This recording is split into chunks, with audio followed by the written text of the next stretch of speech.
Okay. Uh, this is good afternoon, everyone, or good morning. This is our regularly scheduled department head meeting. I appreciate you joining. It's November 4th at 10 a.m. This meeting is being audio and video recorded. It will be broadcast. Actually, it will not be broadcast on Channel 9, but it will be put on YouTube where you can view it forever.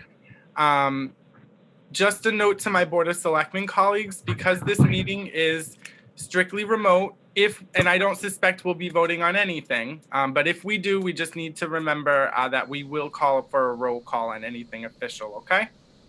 Okay. Thank you. And with that, I do ask that everybody stand, please, for the Pledge of Allegiance. I pledge allegiance. Pledge allegiance to the flag of the United States of America and to the republic for which it stands, one nation, under God, indivisible, with liberty and justice for all. Thank you, everyone.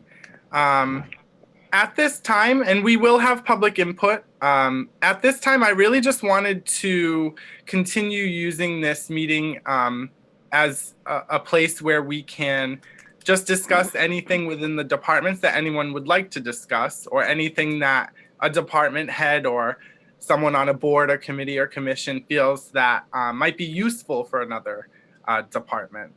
So if you would like the floor, please feel free to unmute yourself. One thing before, I did just want to give a quick shout out, because I don't believe she's on this call, but I did want to give a shout out to our town clerk, our assistant town clerk, our clerk, Becky Mello, as well, our police officers who were present at the polls yesterday, Officer Hazel, Officer Ferreira, Officer Richards, of course.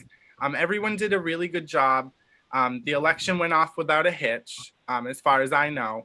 Everyone outside the polls maintained respect for the rules, for our town clerk, and for each other. So it went well, and I did just want to shout them out. It was very high turnout.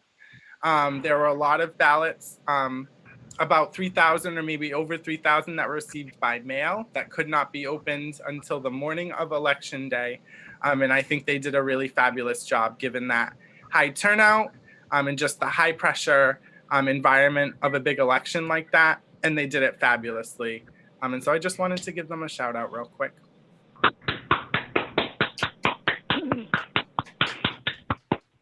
was a really good job. With that being said, if anybody has an update, please feel free to unmute yourself and you have the floor.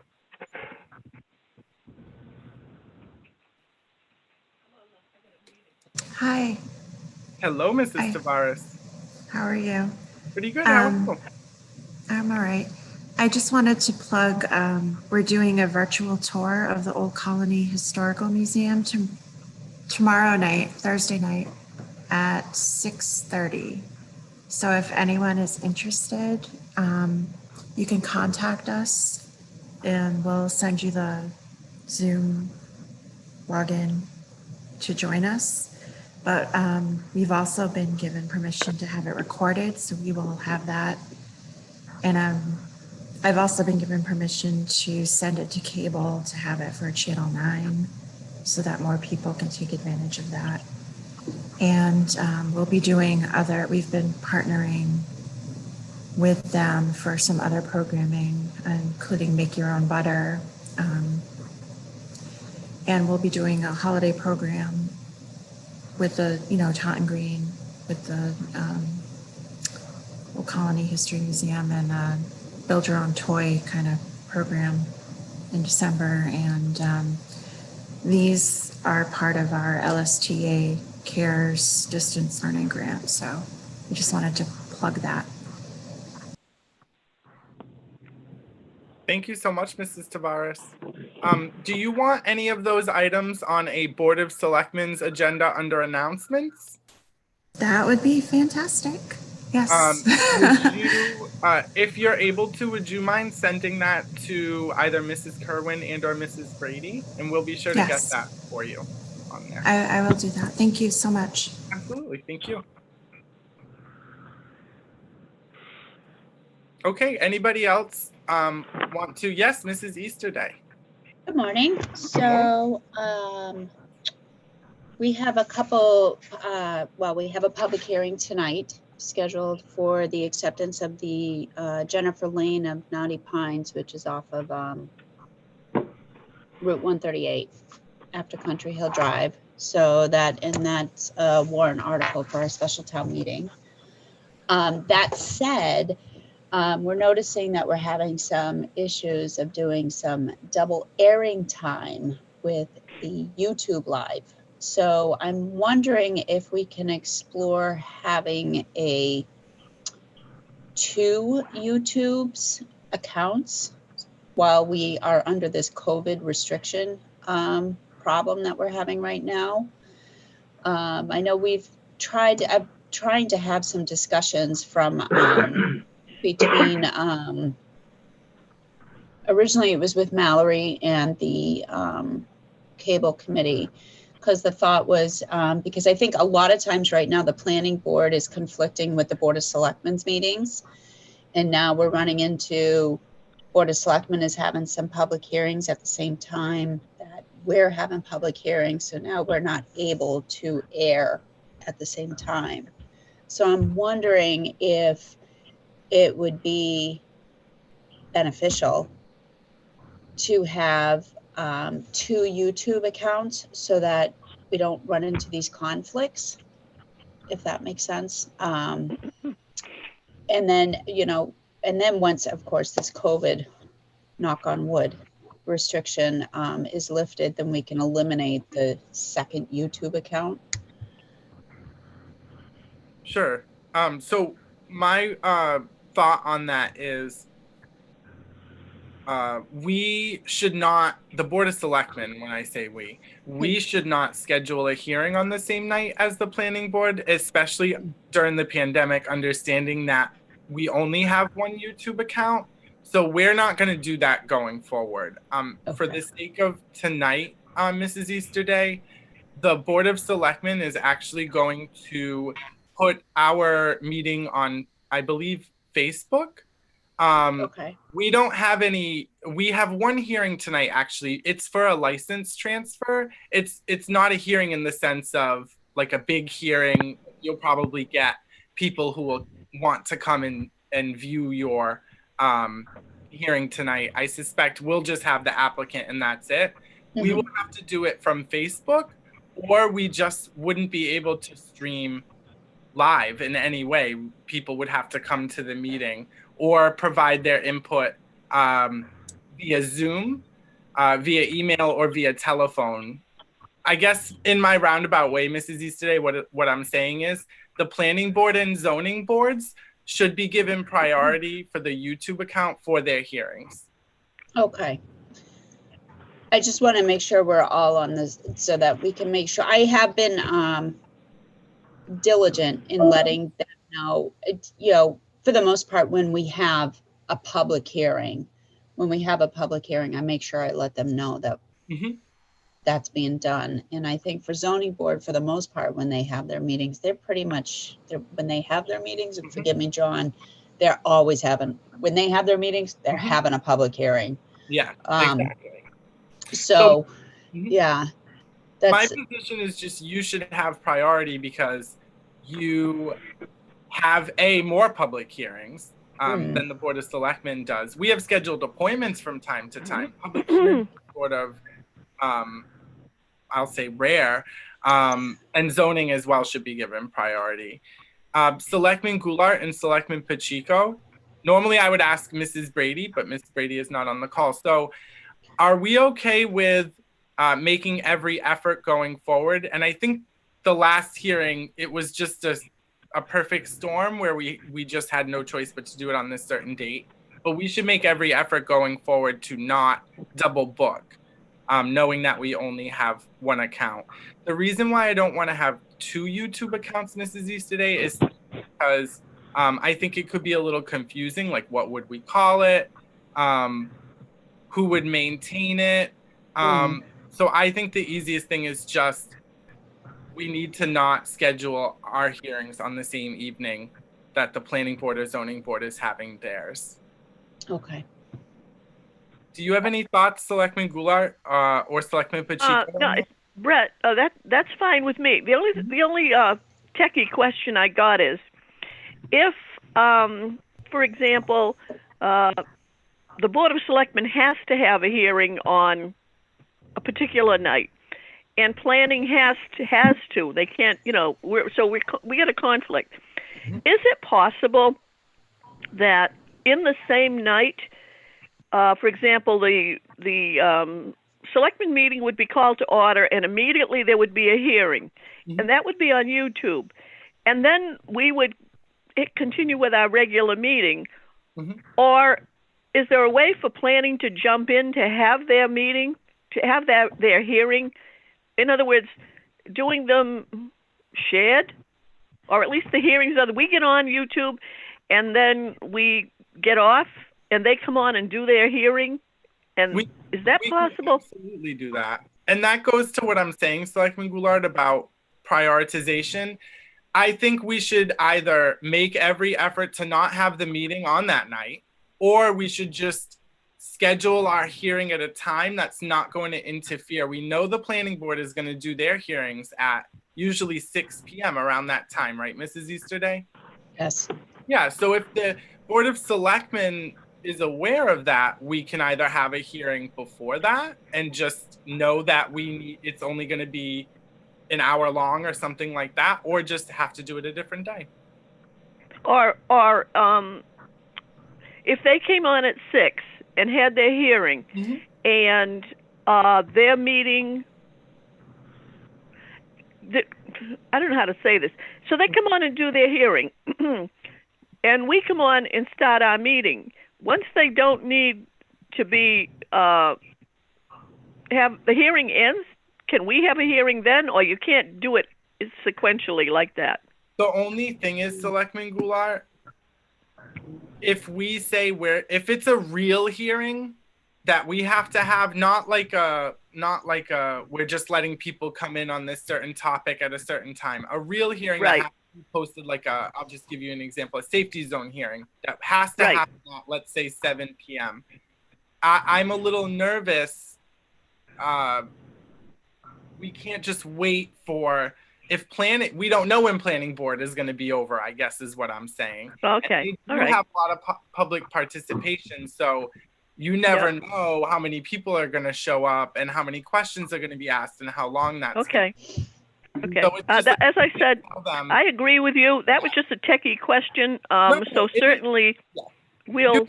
you can do it, Selectman Goulart. It's just the nature of the public hearing is not going to allow us to do that. Yeah. Okay. No, that's Just not fine. too far. Sharing, coordinating our schedules is fine with me. Okay. Selectman Pacheco? Can you hear me? Yep. Okay. I'm leaning towards getting a second YouTube account. What is the cost of that? Is there a cost? No, they're free. Yeah, I'm leaning towards it because I know that having been on the ZBA for 17 years, virtually all of the meetings are hearings. And I think a lot of the planning board has hearings also when they have their meetings. I just think it's difficult to always coordinate the two different hearings if it's on the same night. We're meeting the second and fourth. We change our schedule, second and fourth Wednesday of the month, but we change our schedule like we did for the month of November. And it's going to really work, I think, to monitor the different hearings that are coming up. Every time the planning board or the ZBA wants to plan a hearing, they're going to look at our schedule and vice versa. I think without Mallory being here, we may end up having more hearings, although that may not be true. So I'm leaning towards getting a second account. Now, who would run it or who would be in charge of it? I guess That's the whole issue. That I don't have a problem with them having a second account. My issue is who's going to maintain it. All those meetings are public records. Are people going to know to go to that other account?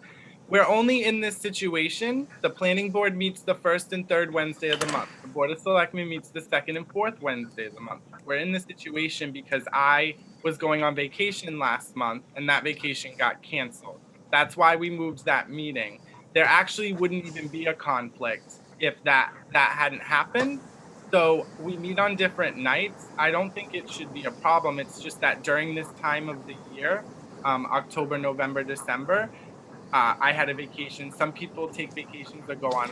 We have holidays, Thanksgiving, Christmas, etc. So I think it's just an issue because of the situation that happened last month with us moving our schedule around. We can also, they know our schedule too. We know theirs and they know ours because Mrs. Easterday releases the planning board schedule and sends it to us. Thank you, Mrs. Easterday. And they're aware of ours because I'm pretty sure they see our schedule when Mallory used to do a memo. So I don't. And it's posted online too, so. Yeah.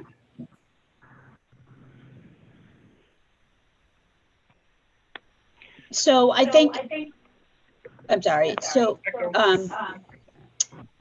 I think, are you saying come January, we won't, at least for the planning board perspective, come January, we won't have the conflict anymore? You'll be going back to your second and fourth Wednesday? Yes. Okay. So that'll work in my end. I think we can keep the 2 YouTube account option in the back of our mind. I just think it should be a last resort. I don't think this is like a recurring theme, especially if we're saying we'll give you the priority if you have a hearing. Okay. Mr. Chairman, this is Jonathan Gray here, Zoning Board. I just wanted to mention, on the off weeks that the planning board is not meeting, it's typically a zoning board meeting. So we would always have a conflict because we're on Wednesdays as well. The other thing I wanted to mention is that, there's been mention a couple of times of, deadlines. So I just wanted to bring up, I'm not sure if everyone's aware, but for permit granting authorities in the state of Massachusetts, there's currently sort of a toll on any sort of deadline. So we're not currently operating with any sort of deadline. So if the Mass General Law says that the Board of Selectmen has to act on a permit within an X number of days, that is no longer in effect. It's Chapter 53, Acts of 2020, Section 17B, and I can forward that along if you guys need that. But that's just another way to sort of look at this, is that we don't actually have to act in the same sort of deadlines as we typically would. Meaning to have to schedule meetings on certain days, right? Right. To meet the deadline. So this is because of COVID, I assume. Yes. Jonathan, tell me something. I know you do a lot of techie stuff at the ZBA meetings. If there were a second YouTube account, could you manage it? I'm not trying to add work to your schedule. Okay. Preferably not. Because I already am sort of an administrator on the current YouTube account. It would sort of make, as Selectman Zogerfuss was talking about, it would be somewhat confusing to have administrator privileges on 2 accounts. Okay. All right. Thank you. I think the solution is no vacation time for Brett. Well, that was the problem, and I apologize. And then I didn't even end up having the vacation, so I'm sorry for that. Nancy, was that a motion? Yeah, I'll make the no motion. vacations till we can try to fill the town administrator role, unfortunately. So I think in response to Nancy's comment about, the administrator for the potential second YouTube account, I think it would be pretty, I think the best person would be cable, wouldn't it? The cable committee? Yeah, but then it's like I just feel like we're asking them to reinvent the wheel. I feel like we asked them so much to do already. Because I did have discussions with them, and they felt that, at least my discussions, and I don't know, maybe it's something that we could sit down and kind of brainstorm with them a little bit at another time, or maybe invite them to a department head at some point. Because when we were discussing, I think at our last planning board's meeting, that night, get preparing, and they were kind of showing me how to do the Zoom and putting it on there, airing it on the YouTube. And we were kind of brainstorming, trying to figure this out. They gave me the impression that it made sense for them to manage the YouTube account and for them to do that. So I didn't hear any opposition from them. But again, I think that would be something that maybe we could sit down and discuss with them if it came to that. So just throwing that out there as well. Yeah. May I ask a question? Sure, Jocelyn. Are you looking for an extra Zoom account or an extra YouTube account? YouTube. Oh, okay. Never mind. No, it's okay. Okay. Well, I think we should. We'll get our schedule to you as soon as possible, because that is something that's coming up on our agenda. We're coming up to the point where the schedule's only through the end of the year, so we have to do from January on. And then to Mr. Gray's point, which is a good point, we do meet the same evening as Planning Board. However, Mr. Gray, your meetings are the second and fourth Wednesday of the month at 7 p.m., correct?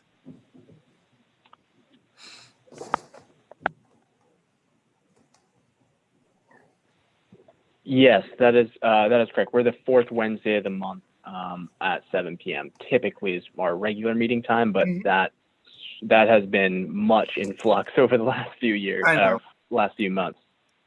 But do you ever start earlier than that? I'm just thinking if we're going to have a hearing, the Board of Selectmen, then we can just try to start earlier. Our meeting. Yeah, that would work. If you were at 6 p.m. and you had a hearing that you knew for certain would be less than 45 minutes or so, then that would work. Okay. We can start our meeting earlier if cable is able to accommodate that. Okay.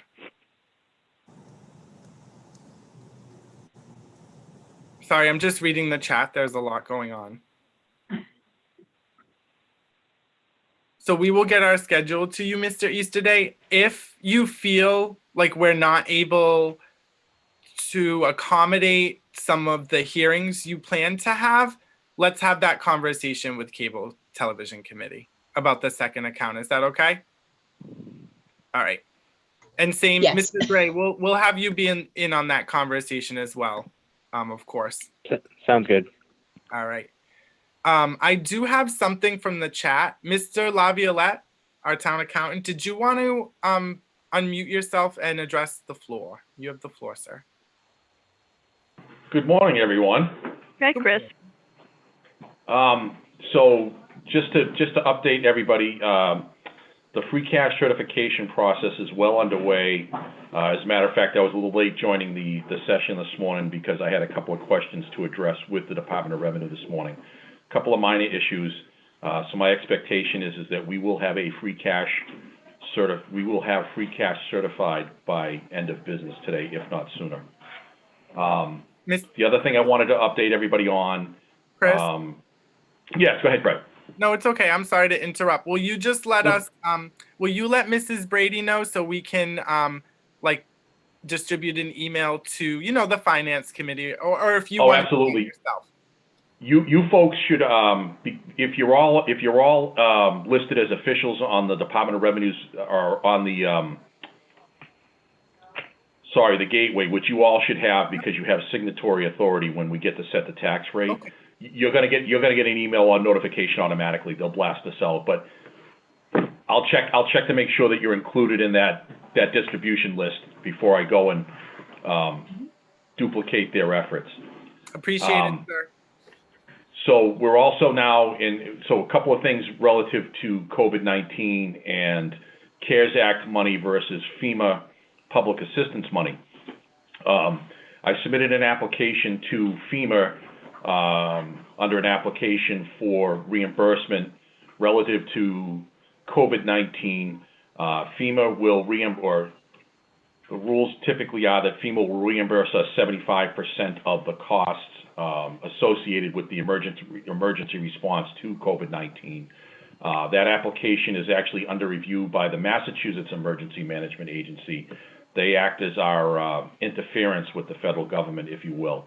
There are a couple of questions that need to be addressed. This would address all of the spending that occurred basically between March 1st and June 30th. Our expectation is that FEMA will reimburse us the remaining 75% of what CARES Act didn't address during the first round of funding through the CARES Act. There is also currently a second application submitted to the Department of Administration and Finance for a second round of COVID spending, most of which will go to the regional school district for things that they needed to continue operations. So that's basically all I have for everyone right now. I'm in the process of completing certain information for the tax recap and gearing up for town meeting, as the result of town meeting will affect, the information that ends up on the tax rate. So just wanted to let everybody know that. Thank you. Thank you, sir. Mr. Laviolette, can I ask you one last question? Absolutely. And I feel like, please be patient with me, because I feel like I ask you this same question over and over again, and No, not at all. Don't worry. Remember the answer. Are department heads or can a town employee put in for new CARES Act expenditures? Yes. So the spending period is through December. The spending period is through December 30th of this year. The only reason I'm asking for this is because I had spoken to the town. We actually, us all three, Chris, had a conversation with the town administrator before she left about that December 30th deadline. And my understanding was that was just a quote unquote cleanup round. Yeah, I actually sent an email to the Department of Administration and Finance, and it's my understanding that we can't. There is the possibility of claiming additional expenses effectively between today's date and December 30th. Ideally, it would have been better that, when I filed the second round application last week, that we had estimated, put in for an estimated cost of anticipated extra hours that were being requested in advance effectively. And then, there would be a reconciliation period when we go to do that cleanup round in the third round of funding. But in this instance, where we didn't put in an estimate, it now begs the question, should we include those actual expenses in that cleanup round? And I can get you some more clarification on that. Thank you. Yeah, you're welcome. Definitely. We will. There will be a discussion this evening that will partly involve this, and we may need to come back to you for a little more information. So we appreciate that. No worries. Anyone have any questions about that for our town accountant? Brett, sorry, Mr. Chairman, if I may, Absolutely. just to let everybody know, if you think you have COVID-related expenses right now, please let me know in advance so that we can charge them off to the CARES Act. So there is a special account set up for the CARES Act expenditures. That way we don't have to go back and correct your budgets afterward by moving the expenses from your budgets to the CARES Act. So please let me know, and I will forward you the account numbers that you can charge your CARES Act spending to. I don't expect that there's going to be a heck of a lot more spending between now and the end of the year, especially on PPE stuff. If we haven't stockpiled enough already, I would suggest now, if you feel the necessity to go out and buy PPE now, charge it to your budgets. It's not that much money, and let's not impact future reimbursement from the CARES Act. Thank you, sir. Thank you. And then let me just check that. Mr. Rhines, did you have an announcement that you wanted to make regarding the Community Preservation Commission? Yes, I do, Mr. Chairman. Good morning to everyone. I hope everyone is well. First, I'd just like to comment on the situation we're having is very precarious, holding a meeting right now because we're in a situation where we have conflicting meeting times with the Conservation Commission. Now, the CPC has had the same meeting night for, I would have guesstimated about 7 years and time, and all of a sudden the BOS put them in a conflicting night with us. And that's running into a problem for us, possibly for quorums going further, and also getting the voting member from the Concom to be able to attend our meetings. So I think that we need to try to see if we can move Concom's meeting night, because I have members that don't want to meet at 5 p.m. at night or 5:30. I've tried to change the time. It's getting difficult. Also, we are down an at-large member. We are waiting for the Historical Commission to send us a representative from their committee, their commission, I'm sorry. And also, we don't have a chairman right now, so I'm taking over the burden of everything that's happening. So I'd like to ask that the BOS try to change the meeting night for the Concom. Mr. They Ryan, always met on a Wednesday, and they met on a Wednesday, and there was always a conflicting night with the BOS. Mr. So, Ryan, we don't Yes, set Mr. their Chair. meeting nights. The appointed boards talk amongst themselves, figure out their own schedules, and then conclude when is the best time that they can meet. We never set their schedule. For me, I thought they were always meeting on Wednesday. So if they moved their, I guess what I'm trying to tell you, Mr. Rhines, if they moved their meeting date, they did that themselves. That's not something that Okay. the Board of Selectmen doesn't, like, we don't tell you on CPC, you're going to meet Monday at, No, you I know. understand. So what I would do, Mr. Rhines, is I would reach out to Mr. Frenette if possible, if you have his contact info, and he may not even be aware that there's a problem with them not meeting on Wednesdays anymore. So I would just let him know. Okay, I understand. I understand. I have his number. I'll reach out to him. I'd like to make another announcement in regards to CPC.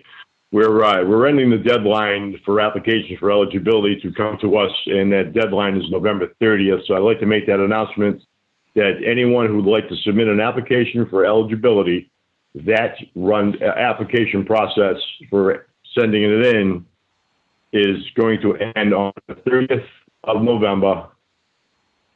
So I just want to get that out there. Now, I'd like to just change my hat for a second and go to the planning board. And I know Mrs. Easterday will attest to this, that we are still in the midst of reworking the Soil Commission bylaws. So we will be ready to have that presented, I would presume, for a town meeting in June, whenever that time frame is going to be announced. So we're looking at that. We're not sure if we're going to revisit the business district on 44 again. Okay. Bring it up to the members at a meeting in the future and to see if that's another possibility that can be done. Mr. Ryan, Now, yes. I just wanted to make a point onto what you just stated. At our last meeting, we had not discussed, but the specter had been raised of the need for a possible another special town meeting in between our November 2020 special and our June 2021 annual town meeting. So we will keep you updated on that in regards to soil conservation, soil conservation bylaw. We'll be in touch about that. Regarding the CPC announcement you made regarding the closing of the application of eligibility, would you please forward that to Mrs. Brady so we can get that on the Board of Selectmen's announcements going forward for you? I certainly will, Dr. Zagrafis. If I may change my hat another time to Parks and Rec, I believe my cohort is on with me this morning. Mr. Rose, are you there?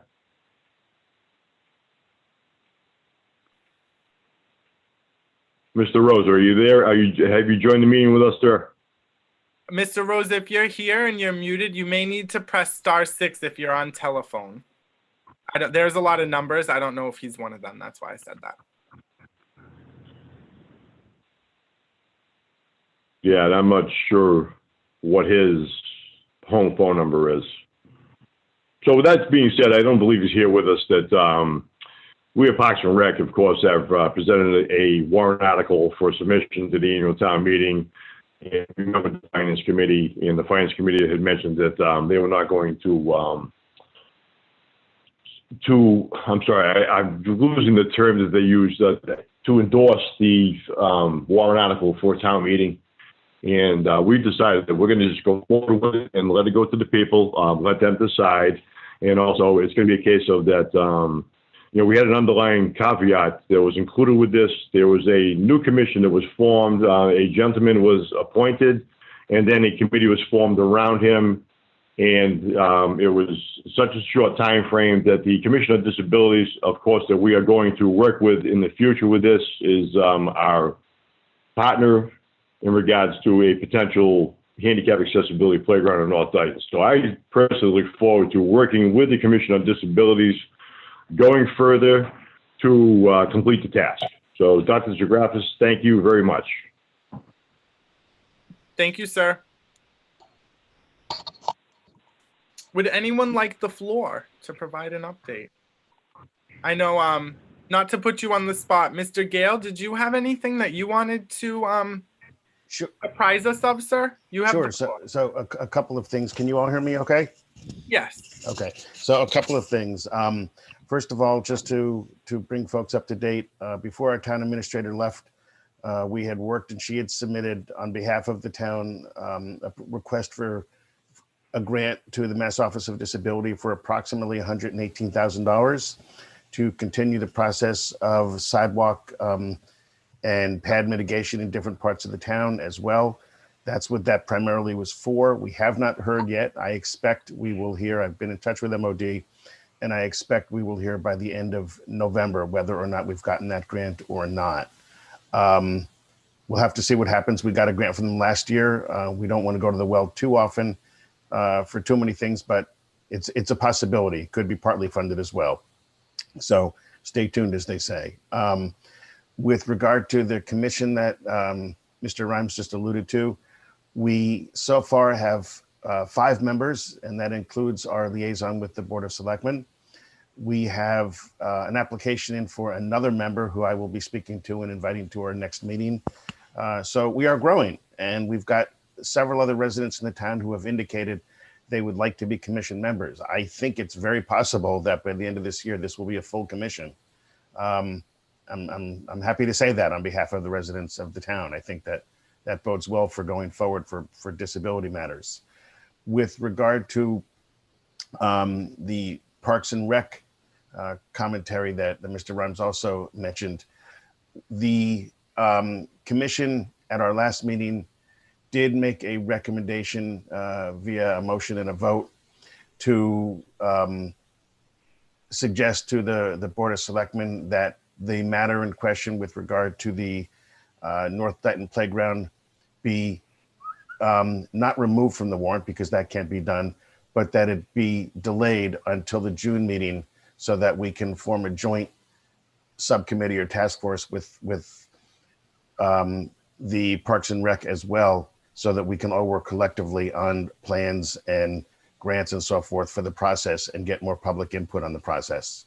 So our recommendation to the Board of Selectmen and to the Finance Committee is that the matter be tabled until the June meeting.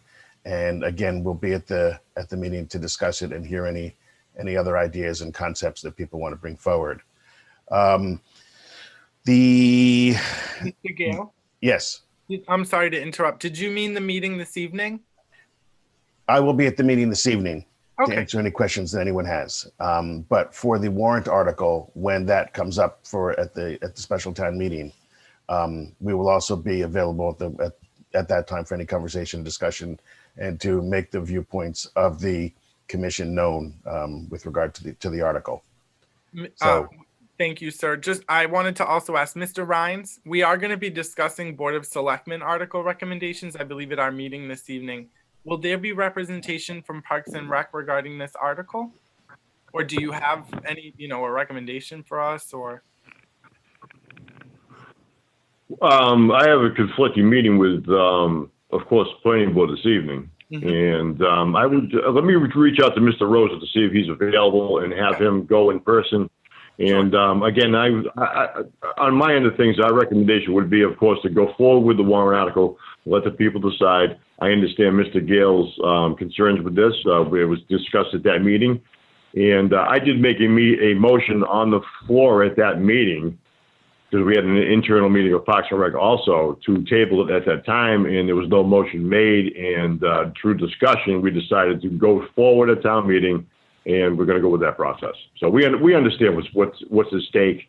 And again, we just want to leave it and put it out there so the residents know that the Parks and Rec Commission is working with the advisory board of the Commission on Disabilities going forward. So, and I look forward to working with them.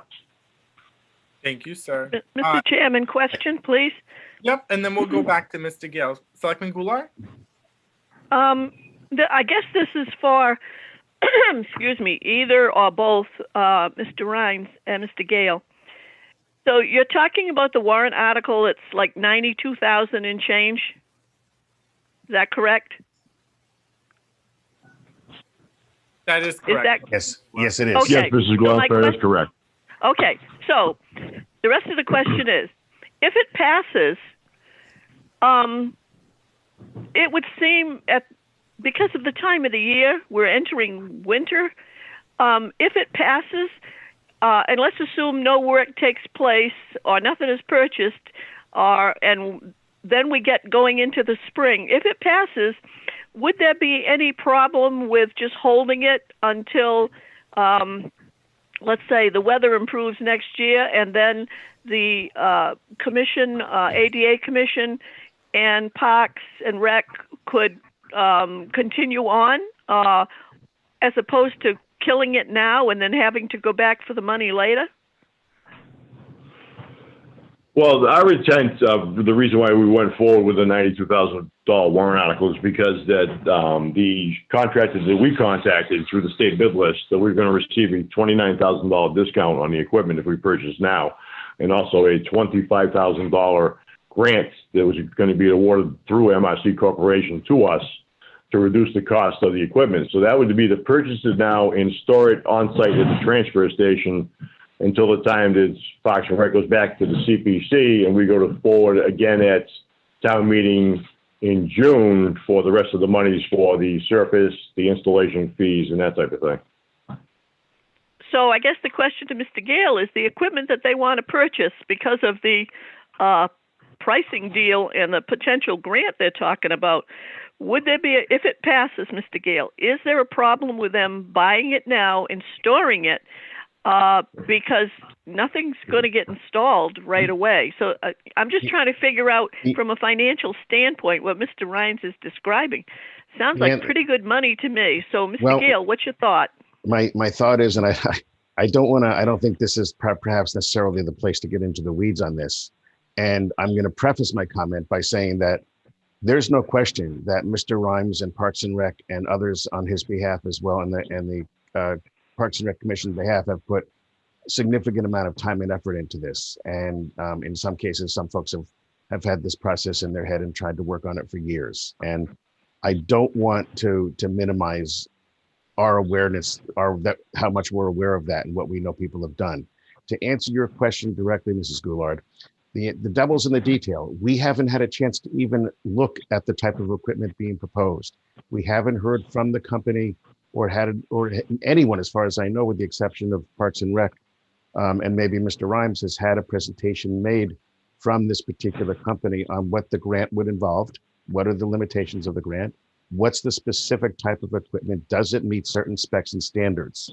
So I'm going to start with that, because without actually hearing from them, having all of these questions answered, there are so many different types of equipment for people with differing types of disability. And I think to automatically assume that one company has the right equipment for what we need, they may be, but they may not be. And I think we need to bring in Mass Office of Disability is willing to work with us on this. Institute for Community Inclusion, which is a UMass state-funded organization, is willing to work on this. I think what this has done, and this is one of the things that I credit Mr. Rhines and Parks and Rec for as well.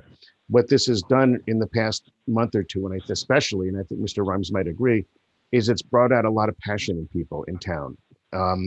whether it's North Dayton or other parts of town, who are for the first time coming out and saying, I have a family member, I have this, I have that, with a person with this disability, with a wheelchair, with autism, etc., whatever it might be.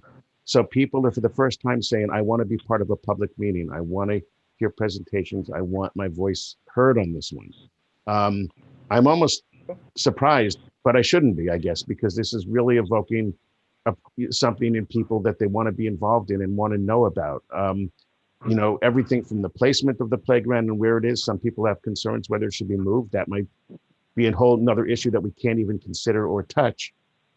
But looking at the actual equipment, the site, and making sure that it's the right material from, you know, the right pull downs on equipment, the right distance to equipment, the right ramps to every equipment that might have to be involved. There's so much involved here, Mrs. Goulart, that I think automatically assuming that we should set aside or spend $92,000 for a company that we haven't vetted yet. And I'm not saying that Parks and Rec hasn't vetted it. I'm sure that they've done their due diligence, but I think it requires a lot more due diligence. And that's why we proposed that both commissions put together a subcommittee to look at this and come back with a final recommendation and a full plan. So I'm going to ask you to continue this evening under our Board of Selectmen's article recommendations, because we're very in the weeds and this meeting is really just for an update. So everyone, hopefully Parks and Rec will be on the call. You know, you can zoom in if you'll let Mr. Rosa know, Mr. Rhines. But I do think that we should continue the discussion. I think there's a lot here. I didn't mean to get that involved. No. Your answer tells me that there is a detailed explanation that I think we should discuss this evening at our Board of Selectmen's meeting. You know, when there's more public, more people are tuned in, and we'll have that thoughtful discussion on it before the board makes their recommendations. The only thanks, I agree. Mr. Rhines. Thanks, Mr. Gale. Other than seeing it on the warrant, you both have given me a lot of information, and as Dr. Z says, we'll talk about it again tonight. So thank you very much for giving me some information, stuff I wasn't aware of. Both of you, thank you. You're welcome. You're welcome, Mr. Goulart. I'd just like to say this, Dr. Zagrafis, that this is my personal opinion, doesn't reflect the board, the committee I serve on. And I personally understand Mr. Gale's concerns, and we as a commission do.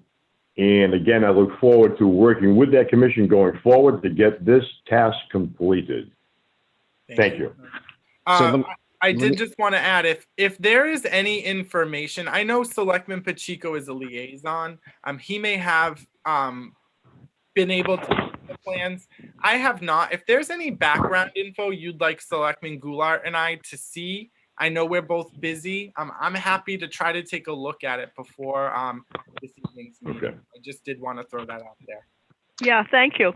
The other thing, the last thing on my small list for now here would be just to bring everybody up to date that this evening I will, and I think I've already sent an email to the support staff, to the secretarial support staff for the Board of Selectmen this morning to forward to the board and also to the FinCom. And this is for an article as well for $30,000 for the study of town hall and the parking area and so forth as well. So I have forwarded that this morning. I know that that'll be on the article as well, and I will be available this evening and tomorrow evening to discuss that and answer any questions. Thank you. We appreciate that, Mr. Gale, very much. I think that's all I have for right now.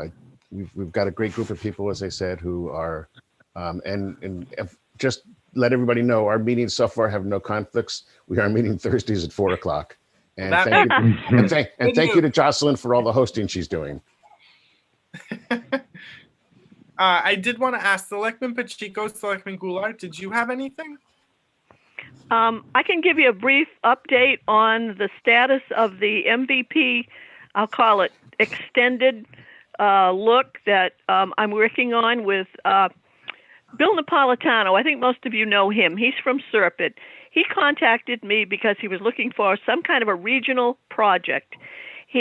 So we discussed it, and he talked about communities that we're connected to somehow. So Nancy Durfee, who is the planner for the town of Somerset, and Colleen Brown, who is a member of the Swansea Concom, Bill Napolitano and I had 2 meetings, and we each had our own town maps. And from the work that the MVP committee and the Hazard Mitigation Plan committee did in each community, we individually zeroed on things in our towns that we considered we really need to focus on this for this reason. So what has happened is we had 2 meetings, we ranked things accordingly, and Bill has taken all that data. He has sent back to me a rough outline of the items that the 3 communities have come up with.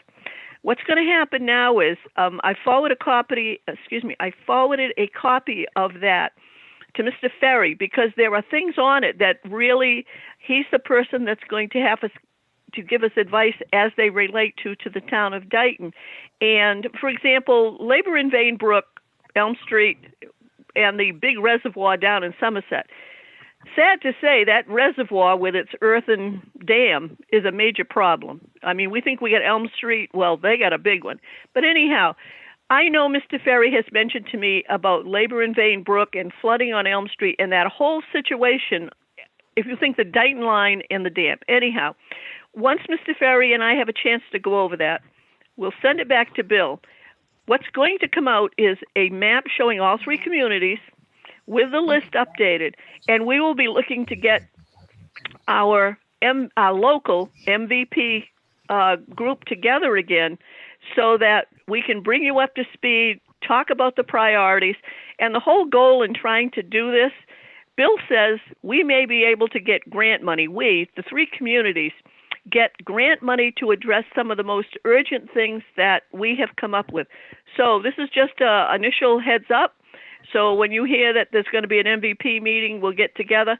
This is what the topic will be. So fingers crossed we can come up with stuff and get some more grant money to help us deal with some of the issues.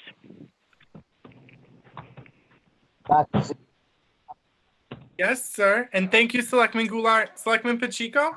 Yes, I just have a question for Mrs. Goulart. I know that when we scheduled tonight's meeting, you may have had a conflict or you have a meeting later in the night. Is that still on?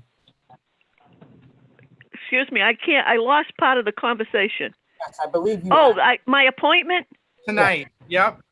Yes, absolutely. 8:50, I got to be in Foxborough. So we'll cut short by 7:30. We'll try to be done, okay? Yeah, that's 7:30, 7:45, yeah. We're gonna have to That'll move. be fine, thank you. There's a lot on the agenda, so we're gonna have to move pretty quick. Thank you very much. Do you have anything else, Selectman Pacheco? Do you have anything you wanted to add? Nope, not at this time, no. I did just want to, I'm going to give this update this evening, but I did want to provide it here, and then we will adjourn the meeting. If there are no further updates, I know I see Mr. Ferry. There was a pandemic task force meeting on October 30th. No votes were taken. It's my understanding is it's not a committee right now that takes votes, but Madam Administrator Mallory was on it. I sat in, and this meeting was an emergency meeting called due to the increased numbers in town, where we went from gray to red regarding incidents of COVID-19 cases within the last 2 weeks. I was told at that time that the schools were not a problem. Meaning that the cases that were reported, a lot of them came from different sports related issues, such as a soccer tournament on the Cape, a football game, etc. There were 15 active cases as of that day. We did discuss Halloween. We discussed Election Day and the different precautions in place. It was also stated that we have to be red for 3 weeks before going to phase 1. At that point, when the health agent said that, I did make sure to ask and just gauge the room. Is phase 1, like going backwards is the last resort, right? And everyone agreed, it's been tough on everyone, the pandemic, and especially Dayton businesses. It was hard to own a business in Dayton before the pandemic, so I'm sure it's harder now. So we are being mindful of that as we watch the cases. We did discuss the town clerk, town treasurer's space simply because of concerns over the close proximity. I know there are shields and different things were put in place in order to keep people more safe, but I did speak to our town clerk on Monday, I believe, and I did state that if they needed space to spread out on a non-permanent temporary basis, that they were more than welcome to use the town administrator's office until such time as that position is filled. And the building commissioner did agree with me.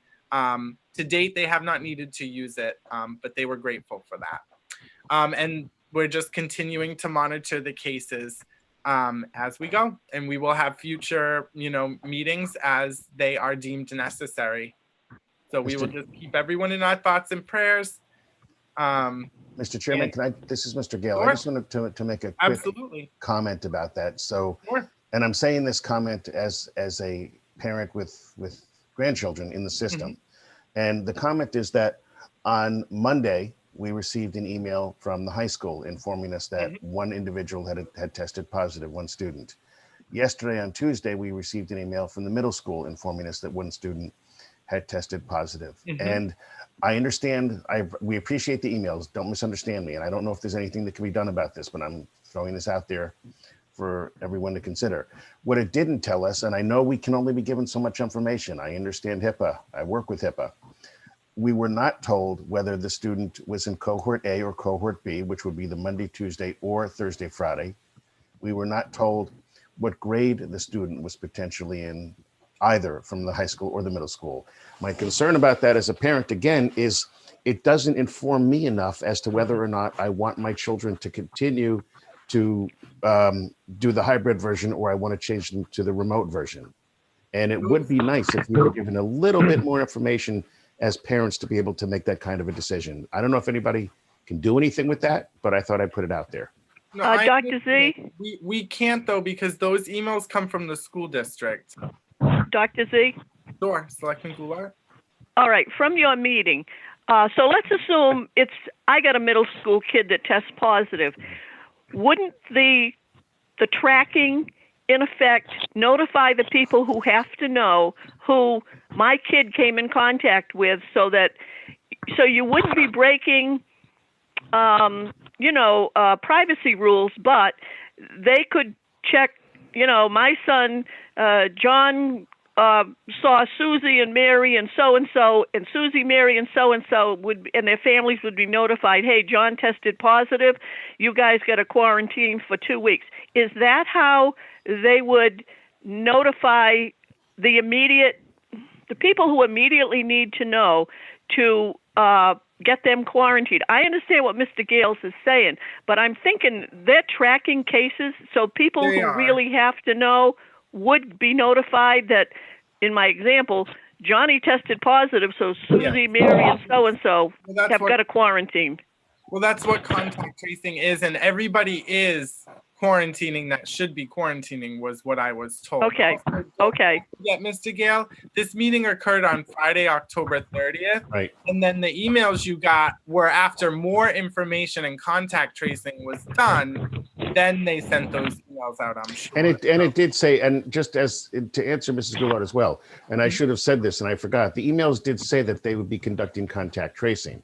Yeah. It did mention that, and I want to be clear about that. But fortunately or unfortunately, contact tracing sometimes is only as good as the information available. And I guess as the parent, it would have been nice to have a little bit more information, because it helps us to make other parts of the decision process going forward. I would definitely contact the district regarding your. I hear you, Mr. Gale. Absolutely. Thank you. You're welcome. I do want to open up the floor to our public. So anybody that wants to, please unmute yourself, and then you have the floor. I got a conference call coming in shortly. I got to leave momentarily. Probably the biggest thing that affects everyone is we heard from Santa that he wants to light the tree remotely. There'll be more information coming soon, but he kind of was pushy and demanding that things be set up ASAP. So we're working on that. And we may need some technical help on doing this remotely, including our own representation as selectmen and dignitaries joining in. I don't know if it's going to be Facebook or YouTube or whatever, but he's got a plan. Something's going to happen. Okay. All right? Pushy Santa? My goodness. Oh, Well, can't have that. we would not dare not accommodate Santa, Mr. Ferry. I can. And I do have this here. So I don't know if we should hold it hostage or if you wanted a dedicated threat. So I'm thinking hold it hostage and get a ransom for it. Right? Are you the one? What are you holding talking? hostage? I don't have possession of it. Mr. What are you Ferry, holding hostage? The Big Cheese Award, Selectman Goulart. Oh, okay. No video today. Mr. Ferry, that was for October, right? Yes. Yep. Well, I think maybe we can discuss this at a future meeting, but I think maybe given the election, we should think about perhaps handing that award to our elections department, the clerk's office. So we'll get that on an agenda. Thank you, Mr. Ferry. That is a good idea. I'm not sure about the ransom, though. We're running a tight budget-wise. Hey, Brett, anything to raise money for the town? Yeah, exactly. All right, I do need to run. Thank you, Mr. Ferry. Anyone else have any input? You can feel free to unmute yourselves, and you have the floor. Hello. Mr. Chairman, if I may, I'd just like to say that I sent a private message to you and also to the other members of the Board of Selectmen. I sent you, I believe, the PDFs for the playground for North Dayton. If you have not received it, I do have a meeting today, and I can make copies and make sure that we have them ready for this evening's meeting. Thank So if you have not received the PDFs, just let me know, and I will bring copies with me.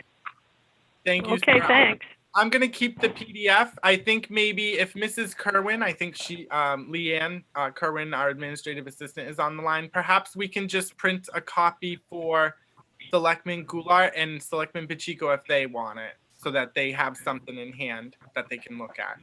I'm all set. Yes, Are you yes, okay? that's with it, fine. Selectman Pacheco? I don't need it. Thank you. Okay. Oh, you already, that's right. You already have it. This is Mr. Gale. Can I just ask, is that meeting this evening at 6 o'clock in person or via Zoom? Or both? You can do either or, sir, whichever Okay. you want. Thank you. Yeah, absolutely. I'm going to need to leave now, so thank you all for hearing what I had to say earlier. Appreciate it. Absolutely. Thank you. We'll see you Thanks. tonight. Yep. If there's no public input, I will entertain a motion to adjourn. So moved. I'll second that motion. We have a motion and a second. All those in favor say aye. Aye. Roll call. Aye. Aye. I heard it. That was an aye. Thank you. Thank you, everyone. Have a wonderful rest of the day, and we'll see you later tonight. Okay, bye-bye.